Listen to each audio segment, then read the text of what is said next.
کیونکہ انہی دونوں کے پاس اسٹریٹ پاور ہے. اور فضل الرحمان صاحب کا مدارس کے کمیٹڈ بچے ہیں اور پورے پاکستان میں ہیں, خاص طور پر خیبر پختونخوا اور بلوچستان اور سندھ میں. اب صرف یہ نہیں ہے, تحریک تفویض پاکستان کا پلیٹ فارم ہے, کیونکہ تحریک انصاف کے اپنے تحفظات ہوتے ہیں فضل الرحمان سے, فضل الرحمان صاحب کے اپنے ہوتے ہیں جی پی ٹی آئی کے ساتھ. تو اب بیچ میں ہے ٹی ٹی اے, تحریک تفویض پاکستان. تو اب ان کے ساتھ مل کر ایک پلیٹ فارم پر گرینڈ الائنس, گرینڈ اپوزیشن بننے جا رہی ہے.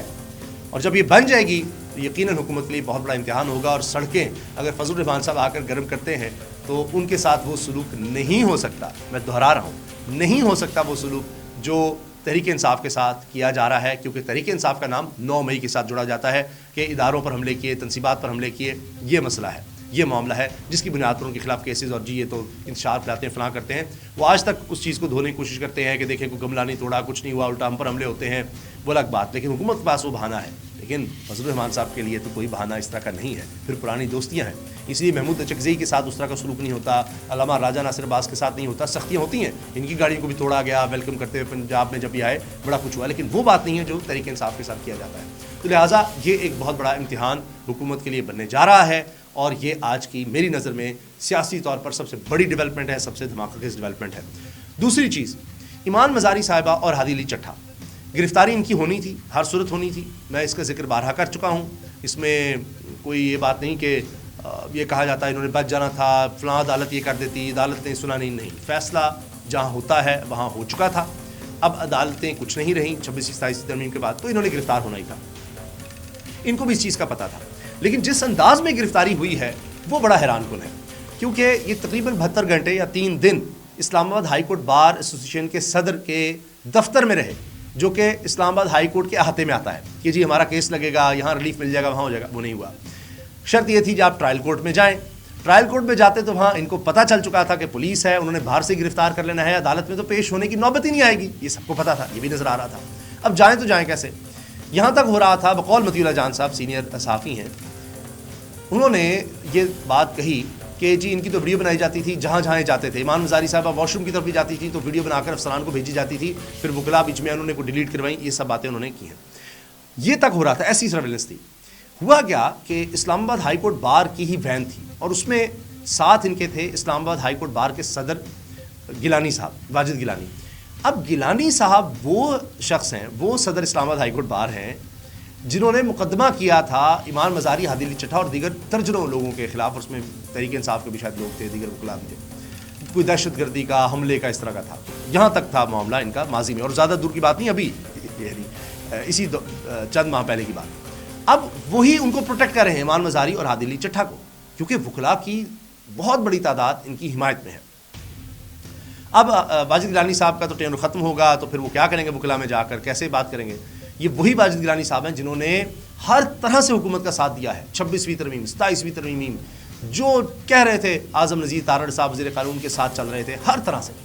آج وہ ایمان مزاری, ہادی علی چٹھا کا ساتھ دے رہے ہیں. کیوں؟ کیونکہ وکلاء کی تعداد ان کے ساتھ ہے.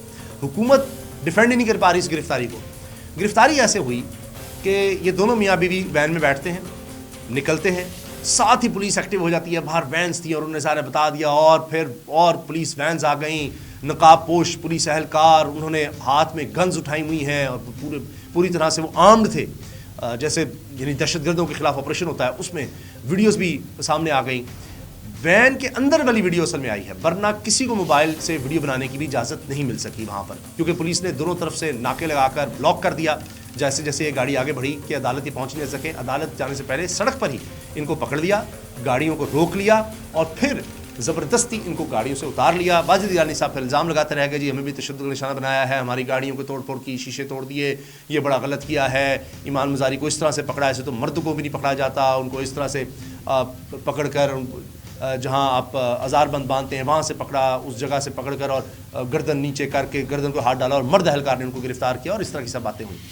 جب ان کو پیش کیا گیا عدالت میں, تب بھی کسی وکیل کو اجازت ہی نہیں ملی کہ ساتھ پیش ہو. 14 روزہ جوڈیشل ریمانڈ کی خبر آ گئی. 1 سال پرانا دہشت گردی کا مقدمہ ہے جس میں ان کی گرفتاری کا بتایا گیا ہے. اور اب دیکھیں آگے کس طرح سے چیزیں چلتی ہیں, کیونکہ یہ گرفتاری بھی حکومت کے لیے آسان نہیں ہے. اس کی وجہ یہ ہے کہ آپ دیکھیں گے کہ اس کو حکومت کے بڑے بڑے لوگ زیادہ اچھے طریقے سے ڈیفینڈ نہیں کر پائیں گے. دیکھیں جی وہ عدالتیں ہیں, دیکھیں جی قانون اپنا راستہ لیتا ہے, فلاں ہے, یہ ہوا ہے. جب سب کو پتہ ہے کہ کس طرح سے قانون اپنا راستہ بنا رہا ہے تو کوئی ڈھکی چھپی بات نہیں ہے. یہاں پر اب بلاول بھٹو صاحب کی تقریر بھی دکھائی جا رہی ہے کہ جی وہ کہتے تھے تم بغیرت ہو, عورت کو پکڑتے ہو, یہ کرتے ہو, وہ کرتے ہو. یہ نہیں ڈیفینڈ کر پائیں گے اس طرح سے کہ جی ہم کیوں امام مزاری کو گرفتار کر رہے ہیں, یہ ہے وہ ہے. اب ان کے لیے صرف شرمندگی ہے اور انٹرنیشنل پریشر آئے گا. یورپی یونین کا, انسانی حقوق کی تنظیموں کا, وکلاء تنظیموں کا پریشر ہوگا. جس طرح سے آج بھی اسلام آباد ڈسٹرکٹ بار, اسلام آباد ہائی کورٹ بار میں ہڑتال کی کال دے دی گئی تھی. تو صرف بتانا یہ ہے کہ بھئی آپ باز آ جائیں اور جس طرح سے کہا جا رہا ہے اس طرح چلیں, کنٹرول میں رہیں. تو یہ ان میاں بیوی کو سمجھایا جا رہا ہے. اگر یہ سمجھ جائیں گے تو ٹھیک ہے, نہیں سمجھیں گے تو اسی طرح سے آپ دیکھیں کہ نظام میں سختیاں ہیں اور یہ سب کچھ ہوتا رہے گا. حکومت کہتی رہے گی او جی دیکھیں جی یہ ہو گیا وہ ہو گیا, اور ایک وقت آئے گا کہ جب کہیں گے ہم تو تھے ہی نہیں. ابھی بھی بٹوین دا لائنز یا ذاتی محفلوں میں, نجی محفلوں میں یہ اس طرح سے کوئی بعید نہیں ہے کہ یہ تذکرے کریں گے نہیں نہیں ہم تو ہیں نہیں, فلاں نہیں, کیونکہ انہوں نے یہی سوچا ہوا ہے کہ جو کام ایسا ہوگا وہ ہم نے اون ہی نہیں کرنا. بڑا مشہور ہوا تھا جملہ ہنا ربانی کھر صاحبہ کا, سابق وزیر خارجہ, کہ آئی واز ناٹ ان دا روم. تو انہوں نے ایک انٹرویو میں یہ بات بار بار دہرائی تھی اور اس میں وہ یہ کہتی رہی کہ جی جو بھی بات ہوتی تھی جی وہ ڈرون پر حملے کا کہتے تھے اور آپ کہتے تھے آپ کرتے جائیں. یوسف گیلانی صاحب کے وکی لیکس میں لیک ہو گیا تھا یہ سارا کچھ. تو وزیر اعظم انہوں نے امریکہ کا آپ حملے کرتے جائیں, ڈرون ہم مذمت کرتے رہیں گے. تو اس طرح کی باتیں جب ان سے پوچھی گئیں تو کہتی ہیں آئی واز ناٹ ان دا روم. تو یہ گورنمنٹ کہے گی وی ور ناٹ ان دا روم, ہم تو تھے ہی نہیں جی, ہم تو وہاں تھے ہی نہیں, ہم ہمارا تو قصور نہیں ہے. یہ قسمیں کھائیں گے اور پتہ نہیں کیا کیا کچھ کریں گے. اب آخر میں جی بسنت کا تذکرہ. مریم نواز صاحبہ کہتی ہیں جی میں خوشیاں لوٹانا چاہتی ہوں, مسکراہٹیں لوٹانا چاہتی ہوں, میلے کروانا چاہتی ہوں, جو بھی اس طرح سے وہ کہتی ہیں خوشیاں. اور یہ بسنت ہوا کرتی تھی 2 دہائیوں سے یہ بند ہے تو ہم نے کرنا ہے اب. اور فروری کے تقریباً پہلے ہفتے کے آخر میں یہ بسنت کے تہوار کو منایا جائے گا. اور اصل میں تو صدیوں سے یہ تہوار تھا لیکن اس میں تنگ بازی آئی, بہت لوگ ہلا گلا کرتے تھے, مزہ کرتے تھے, لیکن پھر جب یہ خونی ہو گیا, اس میں دھاتی تار اور ایسی ڈور, ایسے دھاگے کا استعمال شروع ہو گیا جو گردن پر پھر جاتی تھی اور بچے, جوان, دیگر جاتے موٹر سائیکل پر جاتے ہوئے جاں بحق ہونے لگ گئے تھے. تو یہ پھر سارا کچھ روکنا پڑا کیونکہ بڑی کوششیں کی گئیں قدغن لگانے کی, روکنے کی, کچھ بھی نہیں بن سکا. اب مریم نواز صاحبہ نے اپنے والد صاحب کے کہنے پر یہ بیڑا اٹھایا ہے اور اندر کی خبر یہ ہے کہ میاں نواز شریف صاحب بھی چاہتے تھے جی بسنت دوبارہ ہونی چاہیے. تو اب یہ کر تو رہے ہیں لیکن آج ہی خبر آ گئی ہے کہ لاہور میں ایک نوجوان زخمی ہو گیا ہے گلے پر ڈور کرنے سے. اس طرح کے واقعات ابھی بھی رپورٹ ہو رہے ہیں, کچھ عرصہ پہلے بھی ہوئے ہیں, لیکن کبھی کہا گیا نہیں وہ نوجوان نے خود ہی کچھ کر لیا تھا. بعد میں وہ خبر غلط ثابت ہوئی کہ نہیں وہ ڈور ہی تھی جو پھری تھی. ایسی زبردستی اس سے اس طرح کا بیان لیا گیا تھا کیونکہ بسنت تو کروانی ہے. اب حکومت پنجاب ہر صورت بسنت کروانا چاہتی ہے. میں آپ سے عرض کر رہا ہوں کہ بسنت شروع ہی نہیں ہوئی اور اس کے باوجود یہ سب ہو رہا ہے. پولیس کو بے تحاشا اختیارات دے دیے گئے ہیں, جس مرضی گھر میں گھس جائیں, جس کو مرضی پکڑ لیں, گرفتار کر لیں شک کی بنیاد پر کہ جی آپ غلط طریقے سے ڈور بنا رہے تھے یا آپ یہ پتنگ آپ کا بچہ اڑا رہا تھا, 18 سال سے کم تھا, یہ سب کچھ.